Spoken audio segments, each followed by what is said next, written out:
My name is Keith Carlock. I'm from Owensboro, Kentucky. A little background. My obsession for the past 24 years has been my theories in invisibility and holodeck-like technologies, only their visual aspects. The scientific term for invisibility is adaptive camouflage, and the scientific term for a holodeck-like technology is called virtual immersion.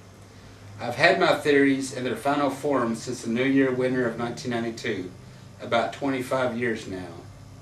My work has never been given a fair shake in this town for the past 20-something years, so that is why I have public access to have my theories investigated by a local audience and to request an honest critique by a respected local expert for an informed viewership to see if my claims stand up to public scrutiny without having to privately consult a professor who would, as always in the past, dismiss my claims out of hand due to academic egotism. No one has really given me a chance to explain my ideas and just dismiss them out of hand without even looking at my proofs. But I will show you two recent inventions, the Rochester cloak and the so-called lenticular curtain, that are very similar to my own ideas that I have had for 25 years now. You can look for these things for yourselves online, but I will show you very shortly on this video. I hope you will bear with me and try to understand my proofs of my work and my comparison of my work with the works of others, the Rochester cloak and the lenticular curtain. How I came up with my theories. This series of poster boards were my displays in an art presentation back in 1998 in school. The only presentation I ever had while I was in college. This is the first poster board of a diagram of a person with a TV in front of them, him or her, and a camera behind them to project the background environment in front of the person to create a very simple state of invisibility.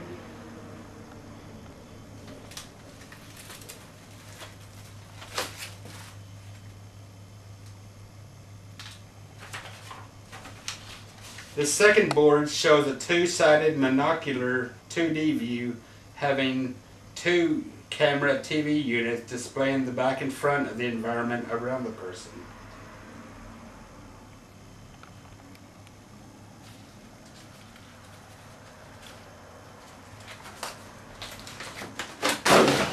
This shows a view of the same pairs of small cameras and TV units, flat screens, going around a person at the inscribed angles around the person.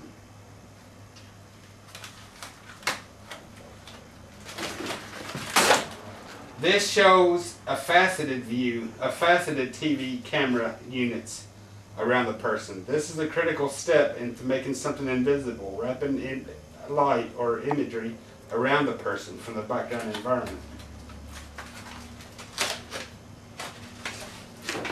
This shows the same scenery but without the person inside, but showing the wiring inside a faceted system showing a farmhouse, tree and fence and house, wrapping around, going around the many faceted sides of this crucial experiment to send light around an object.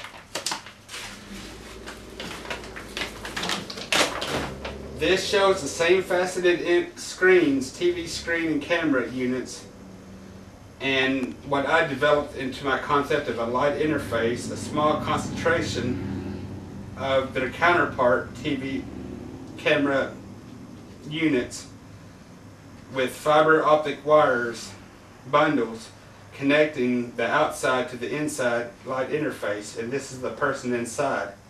And this is light being sent through the person, sent through the area that the object that is being made invisible, concealing the person inside.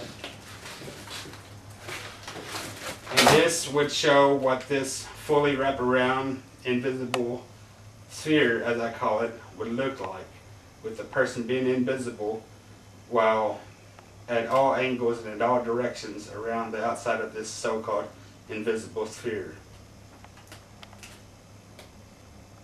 Some time ago, somebody sent me a diagram of what it would take to make an object invisible. This is a depiction in the top portion of this diagram. They instinctively knew that an invisible object would require some sort of 3D pixels, and that light coming in at an angle from one side of the object must come out at the other side at the same angle, but didn't know how to achieve this. I sent them the diagram pictured below of my light interface concept. In this depiction, the multifaceted TV screen camera units of the previous display has now been refined down to the sending, receiving 3D pixels on the outer surface of the invisible object, in this case an aircraft, through the light interface within and back out of the 3D picture elements on the opposite side of the craft. Simply a concentration of the space that the object is resting in.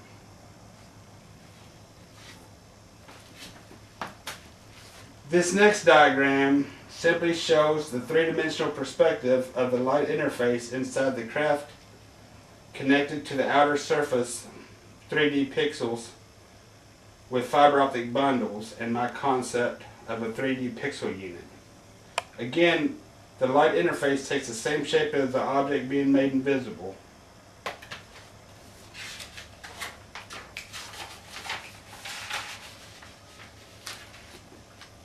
The next diagram is of an object with moving parts, such as the appendages of this hypothetical invisible battlesuit. My light interface would be required to send light through an object with moving parts, because if the fiber optic wires had been hardwired, you'd have to alter each connection even if the appendages moved by a small amount. With the puppet interface inside the suit moving in step, light intersects with the interface in a free-floating web of light as the suit moves, allowing for changes to the paths of light through the suit. A real invisible cloak would be rigid like a suit of armor, not a Harry Potter flimsy fabric cloak, in order to maintain paths of light into and out of the invisible battlesuit. The next two diagrams, up there and right here, show how to send light through an object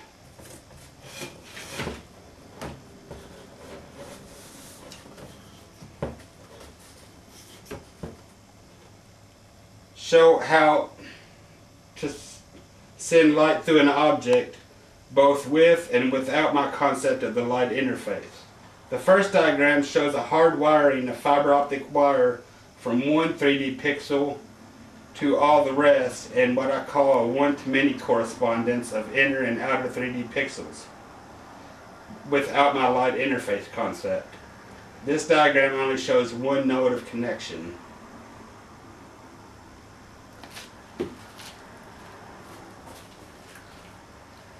The next diagram shows what I call a one-to-one correspondence with a fiber optic bundle instead of single wires connecting the outer 3D pixels to their counterpart 3D pixels on the surface of the light interface within. This too only shows one node of connection. The inner square is the light interface, again taking the same shape as the object being made invisible.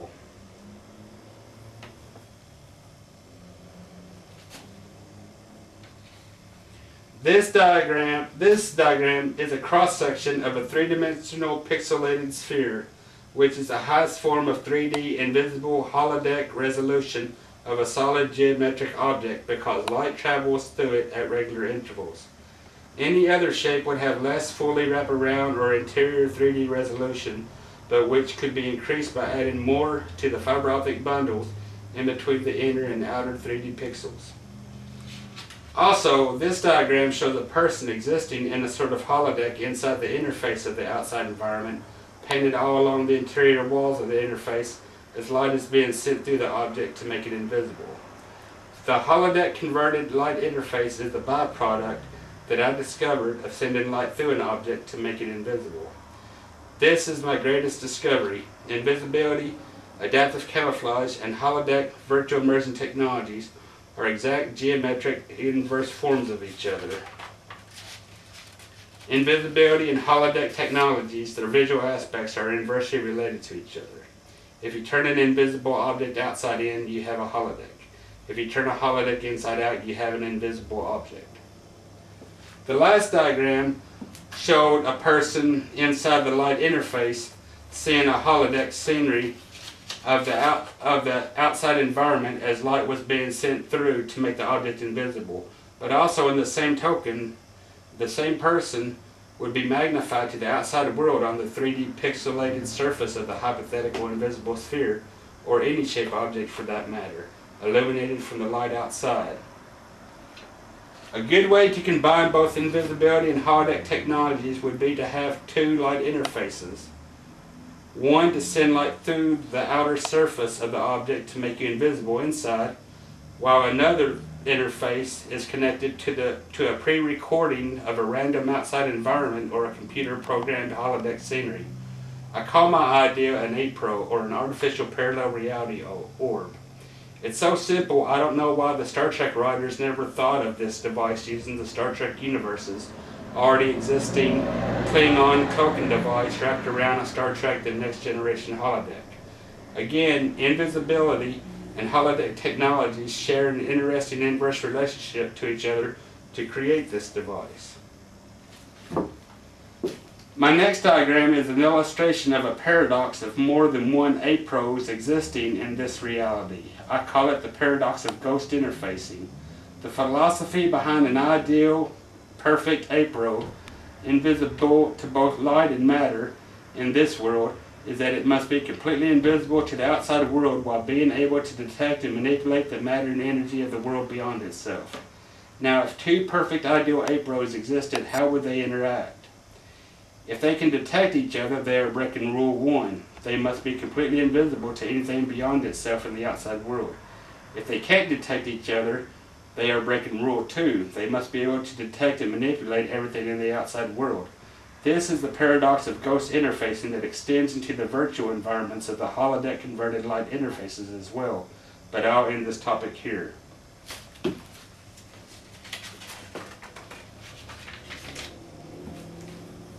This next diagram I don't really discuss very much because I'm not quite sure of its actual operation, but I believe that you can create a solid hologram of someone or something existing within the light interface and not just a three-dimensional depiction of the outside environment along the interior walls. It also introduces the concept of telepresence in between different holodecks, another idea that the Star Trek writers never picked up on. This next diagram is just one of my many investigations into the 3D pixelization of solid geometric shapes, in this case a simple sphere packing of basic spheres around a central point. This last diagram shows my idea of a 3D pixel unit that works in conjunction with the light interface to make invisibility and holodeck technologies possible. The 3D pixel is capable of taking light at one angle, sending it through to its corresponding smaller 3D pixel on the surface of the light interface and come back out at the same angle that it went in at. See, it goes in and come back out at the same angle it went in at. This is crucial for sending light through an object to make it invisible.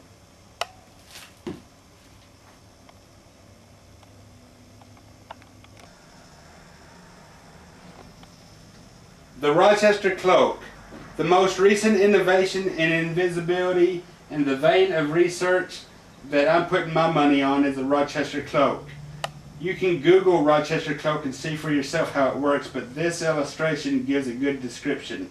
Notice how similar these diagrams are to my light interface. They both have 3D lenticular pixels, both on the front and back of a concealed object, but it sends its light through by means of a computer program, while my light interface uses the natural form of a concentrated shape volume of space in the form of a 3D pixelated structure, the light interface, to send light through an object, making it invisible.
The lenticular box.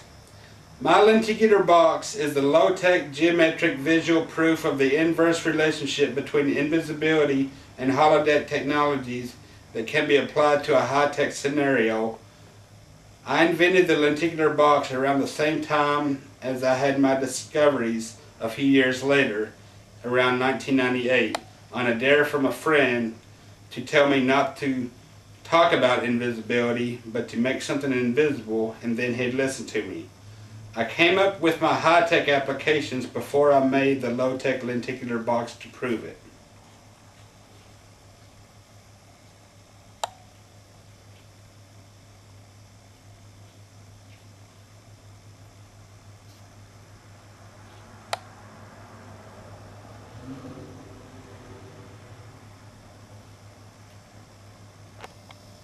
The first diagram shows how to take pictures in the desired environment to be added to create the box.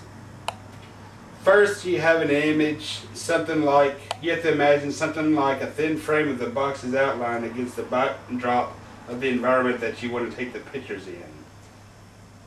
These are the frames. But the location of the imaginary box in space must remain stationary to the angles of view that you take your pictures from. First, you decide if you want a straight-on view or an edge-on view. A straight-on view would be the picture that you paste on the box as the flat backing to where the edge-on views are placed.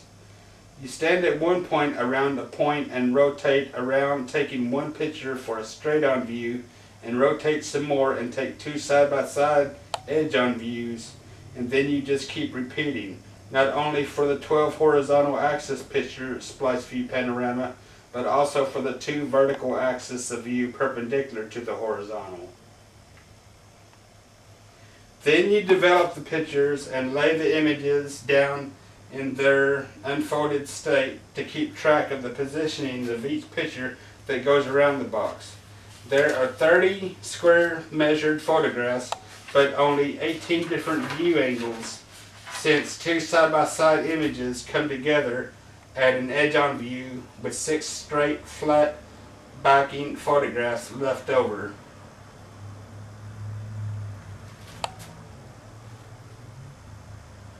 Then, remembering their place, you cut the lengths of the photographs with slots halfway through them in order to splice into a crosswise section of photographic strips in the shape of a grid, and glue the straight-on flat backing that make up the basic box. This diagram shows the inverse relationship between invisibility and holodeck technologies on a low-tech scale. An exterior splice view panorama is a low-tech invisible effect because you would have to match up the background in which the pictures were taken and walk around the box at a certain circumference away with one eye closed in order to see the box blend into the background. An interior splice view panorama is a low-tech holodeck using the same images that made the invisible effect on the outside to produce the low-tech holodeck-like scenery of the same environment on the interior of the box. I've never made a low-tech interior holodeck lenticular box, only the low-tech invisible aspect, but this diagram shows how to invert from one to the other. You pull the panels through to their opposing panels position without turning them around, and simply switch the lenticular color-coded louvers on two adjacent panels at all 8 corners of the box, interior of the lenticular box. That's how you convert from an exterior splice view panorama to an interior splice view panorama or a holodeck. And these are pictures of my lenticular box. These are pictures the same, my lenticular box.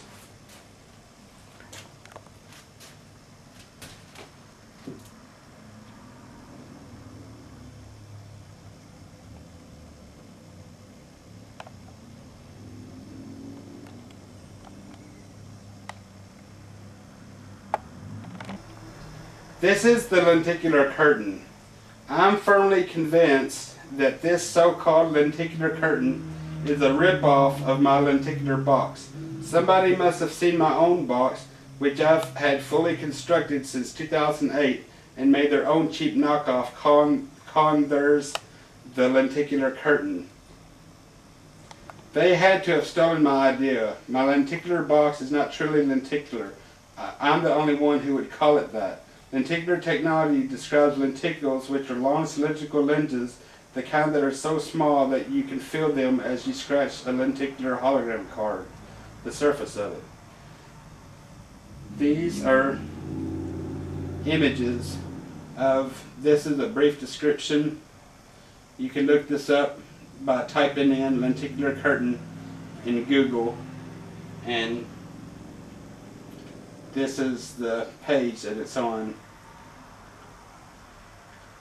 These are the outside views of this lenticular curtain, the so-called lenticular curtain. And these are the inside, the holodeck mode of this lenticular curtain, which is just a rip-off of my discoveries with low-tech proof of my high-tech ideas.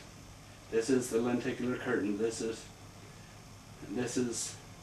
the rip-off of my lenticular box.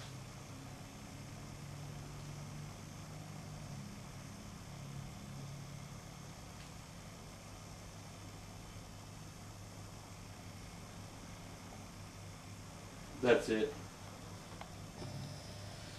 This is my plans soon to build a real working prototype that can make something appear to blend into the background environment on a very crude, low resolution, but a semi-high-tech approach, which is just a step beyond my lenticular box.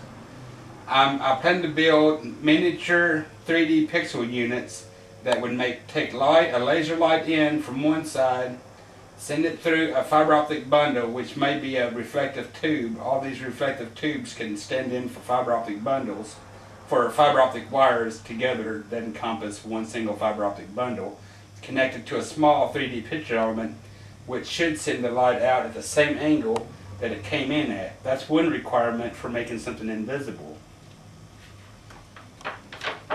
This is the cross section of what I plan to use each 3D pixel unit combined together to send light through, going through the fiber optic bundles out through the receiving 3D picture elements of the light interface, sending it through again, being picked up by another 3D pixel unit and going through the fiber optic bundles and going out the same angle that it came in at.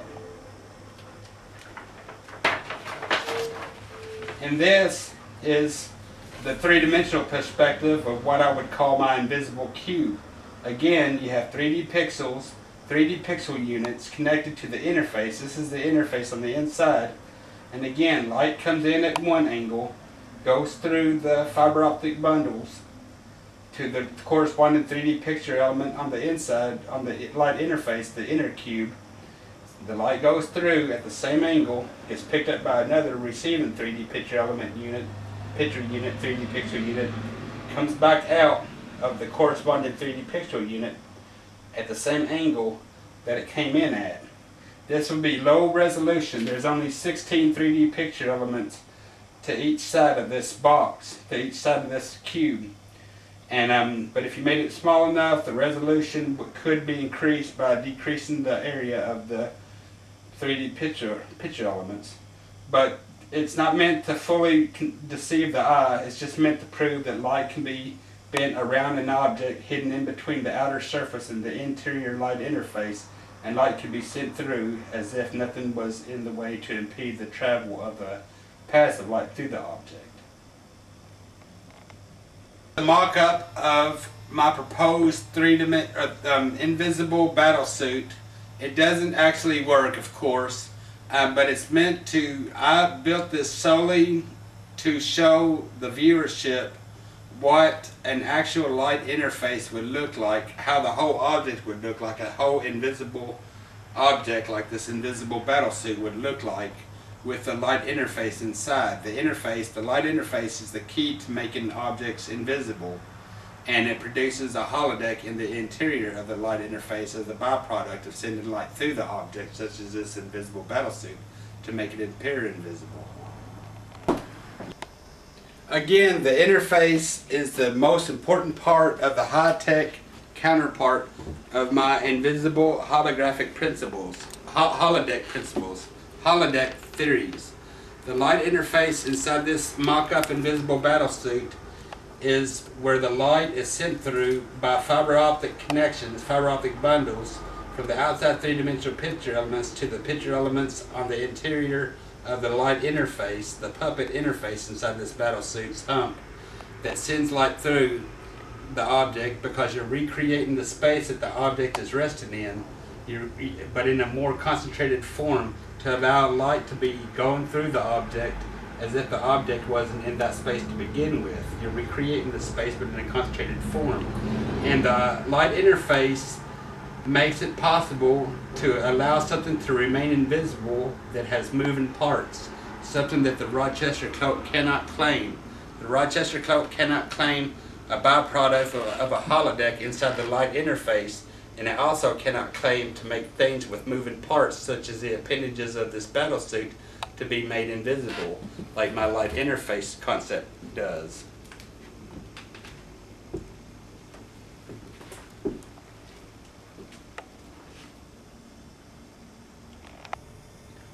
My invisible holographic principle. One last thing which may seem too strange to consider is that there is a cosmological principle called the holographic principle of black holes that says that information of anything that falls into a black hole is also written on its 2D holographic boundary of the event horizon. This idea is extended to the universe and supposes that our universe is actually two-dimensional, existing on the boundary of an infinitely far cosmic horizon, and we are the holographic forms of this two-dimensional information existing in an illusion of a three-dimensional holographic universe. My basic, practical, down-to-earth, off-the-shelf technology theory of invisibility and holodecks show that they are exact geometric inverse forms of each other. I've been trying to apply my discoveries to something of a cosmic significance almost for as long as I've had my discoveries, and recently made a sort of breakthrough by considering holograms as just one side of the coin. Invisibility and holodeck technologies, according to my discoveries, are both inverse forms of each other. I made my breakthrough on August 24th, 2014, while sitting on the loading dock of my friend's place of business while she was tending to things inside. I had my pencil and papers with me and came up with the beginnings of my proposed amended invisible holographic principle of black holes extended to the universe. Invisibility is the inverse form of holography. I'm trying to generalize that statement to be true. I'm still working on this idea, but it goes to show that my ideas are not simply techno-gadgetry. They may actually have something important to say about our reality.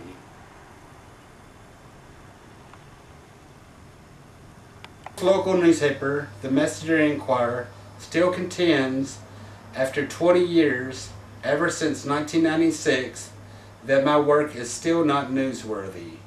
I would like to know if you, the viewership, agree with that assessment.